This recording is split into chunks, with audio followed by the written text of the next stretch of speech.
नमस्कार मित्रांनो, सविताताई माधुरीला हॉलमधून आवाज देत म्हणाल्या, अगं सुनबाई, काय करत आहेस? अजूनपर्यंत जेवण बनवून तयार झाले नाही का? इथे सगळ्यांना जोरात भूक लागली आहे आणि तू आहेस की तुझी स्वतःची कामं करण्यात व्यस्त आहेस? पण सासूच्या बोलण्यावर माधुरीने काहीच उत्तर दिले नाही. हे बघून तिची सासू तणतणत सोप्यावरून उठली आणि पाय आपटत सरळ तिच्या खोलीकडे आल्या आणि येऊन सरळ तिच्या खोलीच्या दारात उभ्या राहिल्या. खोलीत डोकावून बघितले तर माधुरी खोलीत पण नव्हती. ती तिथे नाही हे बघून तिची सासू स्वतःशी मनातल्या मनात म्हणाल्या, माहीत नाही कुठे गेली आहे.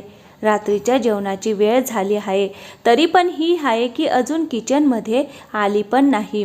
जणू घरात नोकर ठेवले आहेत जेवण बनवायला, असं म्हणत त्या माधुरीला सगळ्या घरात शोधायला लागल्या, पण माधुरी कुठेच दिसत नव्हती. पण हे बघून त्यांना माधुरीची काळजी वाटली नाही की ती अशी अचानक कुठे गेली असेल. ठीक तर असेल ना, या उलट त्यांना तिच्यावर खूप राग यायला लागला. त्या रागात बडबडत म्हणाल्या, असं कुठे असतं का? कुठे बाहेर गेली आहे तर घरात सांगून तरी जायचं होतं ना, आणि जायच्या अगोदर रात्रीचं जेवण बनवून ठेवायचं होतं. कमीत कमी आम्ही तरी वेळेवर पोटभर जेवलो असतो. आता थोड्या वेळात धाकटी सून तिच्या माहेरातून प्रवासाने कंटाळून घरी परत येईल. सविताताईंची धाकटी सून अनिता आज तिच्या माहेरी लोकांना सरप्राईज द्यायला अचानक गेली होती. पण तिथे गेल्यावर ती स्वतः सरप्राईज झाली, कारण तिच्या माहेरच्या घराला कुलूप लावले होते. सविताताई म्हणाल्या, बिचारी थकून घरी येईल, कमीत कमी वेळेवर सगळ्यांना जेवायला तरी मिळायला पाहिजे ना. पण ही गोष्ट थोरल्या सुनबाईच्या डोक्यात तरी आली पाहिजे ना. फुकटचं आयतं खायला मिळतं आहे ना या घरात, असं म्हणत स्वतःशी बडबड करत बाहेर हॉलमध्ये आल्या आणि धपकन सोप्यावर बसल्या. सोप्यावर बसल्या बसल्या त्या त्यांच्या थोरल्या सुनेवर खूप चिडल्या होत्या. त्यांच्या तर हे पण लक्षात नव्हतं की धाकटी सून माहेरी जाण्या अगोदरच हा सगळा गोंधळ झाला होता. त्यांच्यासाठी ही गोष्ट खूप नॉर्मल होती, पण ही गोष्ट माधुरी आणि तिचा नवरा अमित यांच्यासाठी नॉर्मल नव्हती. सविताताई या एकत्र कुटुंबातल्या सगळ्यात मोठ्या सदस्य होत्या. घरात त्यांचा मोठा मुलगा अमित, त्याची बायको माधुरी आणि त्यांचा 7 वर्षाचा मुलगा राहुल, तसेच त्यांचा धाकटा मुलगा रमेश, त्याची बायको अनिता, असे सगळे कुटुंब एकत्र राहत होते. रमेश आणि अनिताच्या लग्नाला 9 महिने झाले होते. अमित एका कंपनीत कामाला होता तर रमेश इंजिनियर होता. दोघांच्या कमाईत खूप मोठा फरक होता आणि हाच कमाईमधला फरक घरात दोघांची आपापली जागा ठरवत होता. रमेशची प्रत्येक गोष्ट सविताताई डोळे झाकून मान्य करत होत्या. या उलट अमितला प्रत्येक गोष्टीसाठी खूप कसरत करायला लागत होती.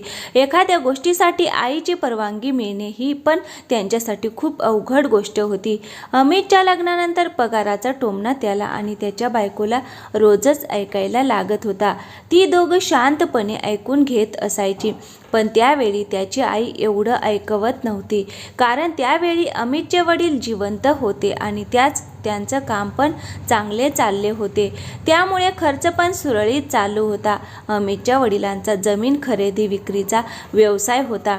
ते बोलण्यात माहीर होते, त्यामुळे त्यांचा व्यवसाय पण चांगला चालला होता. असं नव्हतं की अमितच्या वडिलांनी अमितला त्यांचा व्यवसाय शिकवण्याचा प्रयत्न केला नव्हता. त्यांनी प्रयत्न केला होता, पण अमित लाजाळू होता, म्हणून तो लोकांना नीट समजून सांगण्यात अयशस्वी ठरत होता. त्यामुळे त्याने कंपनीत काम करायला सुरुवात केली. त्याच्या वडिलांनी त्यातच आनंद मानला की कमीत कमी त्यांचा मुलगा स्वतःच्या पायावर उभा राहिला. स्वतःच्या कमाईने जगत आहे एवढं तरी कमवत होता की स्वतःचा, त्याचा, बायकोचा आणि मुलांचा खर्च उचलू शकत होता. त्यांनी अमितसाठी मुलगी अशीच बघितली होती की साधी, सरळ आणि संसारिक होती. तिच्या हातात कला होती. तिने पार्लरचा क्लास केला होता, पण तिच्या सासूने तिला कधीच बाहेर जाऊन काम करू दिले नाही. रमेश हुशार होता, त्यामुळे तो शिकून इंजिनियर झाला. तो इंजिनियरच्या शेवटच्या वर्षात शिकत होता. त्यावेळी त्याच्या वडिलांचे निधन झाले आणि तिथूनच सगळं काही बदलले. घरातले वातावरण बदलले. सविताताईंनी नवऱ्याचे सगळे पैसे स्वतःकडे ठेवून घेतले. हे कारण सांगितले की हे पैसे रमेशच्या लग्नासाठी उपयोगी येतील आणि घराचा सगळा खर्च अमितवर एकट्यावर टाकला. अमितने कधी यासाठी नकार दिला नव्हता, पण जेवढी त्याची क्षमता होती, कमवत होता तेवढाच तो खर्च करू शकत होता. पण त्याची आई त्याला टोमणे मारल्याशिवाय राहत नव्हती. त्याला कमी कमवत होता म्हणून सारख्या टोचून बोलत असायच्या. इकडे रमेशला चांगल्या कंपनीत मोठ्या पगाराची नोकरी लागली आणि लगेच त्याला मोठ्या घरातल्या मुलीचे अनिताचे स्थळ आले. सविताताईंनी पैशाच्या लालचेने या मोठ्या स्थळाला होकार दिला आणि अनिता रमेशची बायको बनून या घरात आली. लग्न झाल्यानंतर अनिताचे लग्नात मिळालेले सामान घरात नीट ठेवले जात होते. ते बघण्यासाठी लहान राहुल खूप उत्सुक झाला होता म्हणून अधूनमधून इकडे तिकडे पळत होता. माधुरी घरात आलेल्या पाहुण्यांचा पाहुणचार करण्यात गुंतली होती. तेवढ्यात तिची सासू तिच्यावर जोरात ओरडत म्हणाली, सुनबाई, तुझ्या या मुलाला बाजूला घे. सारखा सामानाच्या मध्ये मध्ये येत आहे. एखादी किमती वस्तू फोडली तर नुकसान होईल आणि ती वस्तू भरून देण्याची तुझी आणि तुझ्या नवऱ्याची लायकी नाही. हे ऐकून सगळे पाहुणे सविताताईच्या तोंडाकडे बघायला लागले. सासूचे बोलणे ऐकून माधुरीला खूप वाईट वाटले. ती काहीही न बोलता राहुलला उचलून खोलीत घेऊन गेली. इकडे ही गोष्ट अमितने पण ऐकली. त्याला पण ते ऐकून खूप वाईट वाटले. पण जर जन्मदाती आईच असं बोलत असेल तर मग तो तरी काय करू शकतो. पण हळूहळू अनिताच्या हे लक्षात आले होते की या घरात माधुरी आणि अमितचे काहीच चालत नाही. रमेश जास्त कमवत होता, त्यामुळे सविताताई रमेशबद्दल काहीच वाईट बोलत नव्हत्या. त्यामुळे आता या घरात अनिताचे राज्य चालणार होते. ही गोष्ट अनिताच्या डोक्यात चांगलीच बसली होती. त्यामुळे ती घरातल्या कुठल्याही कामाला हात लावत नव्हती. ती फक्त तिच्या सासूशी आणि नवऱ्याशी प्रेमाने बोलत असायची आणि घरातल्या बाकीच्या लोकांना उलटसुलट काही पण बोलत असायची. 7 वर्षाच्या राहुलला तर ती तिच्या खोलीत पण येऊन देत नव्हती. अनिताला नुसते फिरायला, मज्जा मस्ती करायला आवडत होते. पण खरी गोष्ट तर ही आहे की घरात जेवढे पैसे अमित खर्च करायला देत होता तेवढेच पैसे रमेश पण देत होता. गोष्ट फक्त एवढीच होती की रमेशची कमाई अमितपेक्षा जास्त होती. त्यामुळे सविताताईंनी रमेशला डोक्यावर चढवून बसवले होते. 1-2 वेळा माधुरीने अनिताला घरात कामात मदत करायला सांगितली तर सविताताईंनी सगळं घर डोक्यावर घेतले.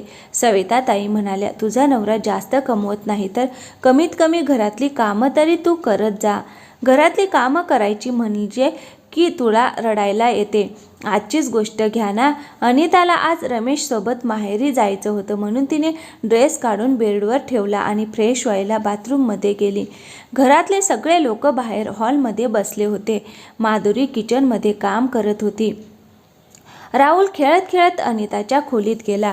खोलीत गेल्यावर त्याने परफ्यूमची बाटली बघितली. त्यावर असणारी डिझाईन एवढी छान होती की ती बघण्यासाठी तो त्या बाटलीजवळ गेला.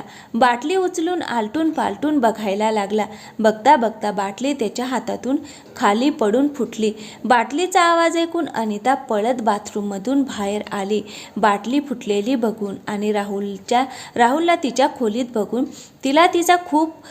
तिचा राग अनावर झाला आणि तिने राहुलच्या कानाखाली मारली.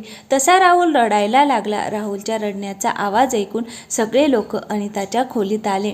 अनिता रागात म्हणाली, ताई, तुमच्या या खोडकर नालायक मुलाला तुम्ही नीट सांभाळत का नाही? बघा ना, माझं किती नुकसान करून ठेवले आहे तुमच्या या बावळट मुलाने.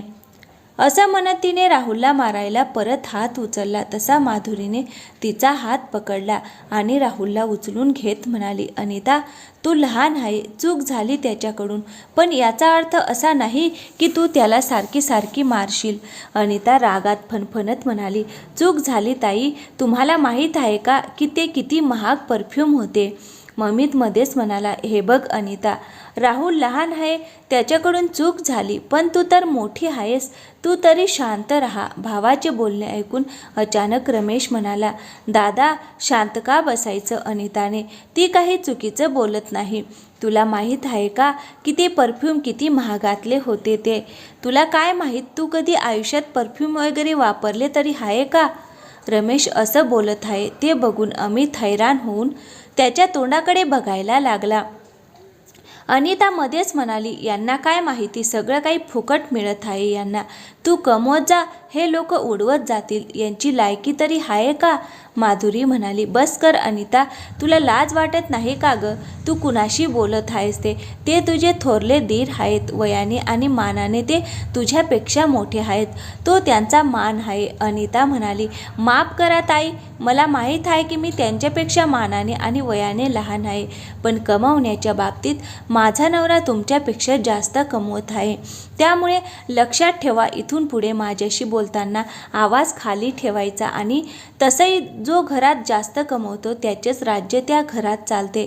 हे ऐकून माधुरी आणि अमित सविताताईकडे बघायला लागले. त्यांना असं त्यांच्याकडे बघताना सविताताई म्हणाला, का छोट्याशा गोष्टींवरून भांडण आहात तुम्ही लोक? जा आणि जाऊन आपापली कामं करा. अमित म्हणाला, थांब आई, आज मला हे जाणून घ्यायचं आहे की या घरात मला आणि माझ्या बायकोला किती किंमत आहे. तुझ्या धाकट्या सुनेला एवढा अधिकार आहे की ती माझी आणि माझ्या बायकोची लायकी काढू शकतोय. सविताताईंनी रमेशकडे बघितलं आणि म्हणाले, अमित, मान मिळवायचा असतो तो वयाने किंवा मोठे असल्याने मिळत नाही. यात कमाई पण खूप महत्त्वाची असते. तुम्ही किती कमवता त्यावर तुमच्या बायकांची लायकी ठरते, तिचा मान ठरतो. बाकी तुम्ही दोघं स्वतः समजूतदार आहात. असं म्हणत त्याची आई बाहेर निघून गेली. इकडे रमेश आणि अनिता पण तयार होऊन तिच्या माहेरी निघून गेले. पण अमित आणि माधुरीच्या मनाला ही गोष्ट खूप लागली. थोड्या वेळानंतर रमेश आणि अनिता घरी परत आले आणि आल्या आल्या म्हणाले, आई, खूप जोरात भूक लागली आहे, लवकर लवकर जेवण वाढायला घे. त्यांचं बोलणं ऐकून सविताताई म्हणाले, अरे पण ती महाराणी घरात असती तर जेवण बनवले असते ना. अजूनपर्यंत जेवण बनवले नाही, माहीत नाही न सांगता कुठे निघून गेली आहे. अनिता म्हणाली, अरे देवा, अहो मला खूप जोरात भूक लागली आहे, तुम्ही जेवण बाहेरून ऑर्डर करा ना. असं म्हणत ती सोफ्यावर जाऊन आडवी पडली. रमेश फोन काढून जेवण ऑर्डर करतच होता की तेवढ्यात माधुरी पण राहुलला घेऊन घरी परत आली. तिला बघून तिची सासू म्हणाली, कुठे गेली होती एवढा वेळ? इथे सगळेजण उपाशी बसले आहेत आणि महाराणी बाहेर मज्जा मस्ती करून आली आहे.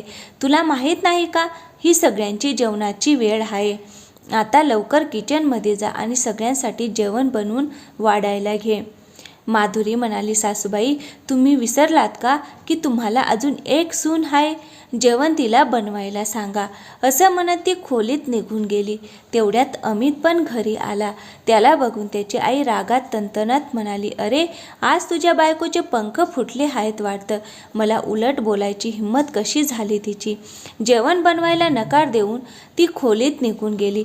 घरात नोकर ठेवले आहेत का तुम्ही लोकांनी?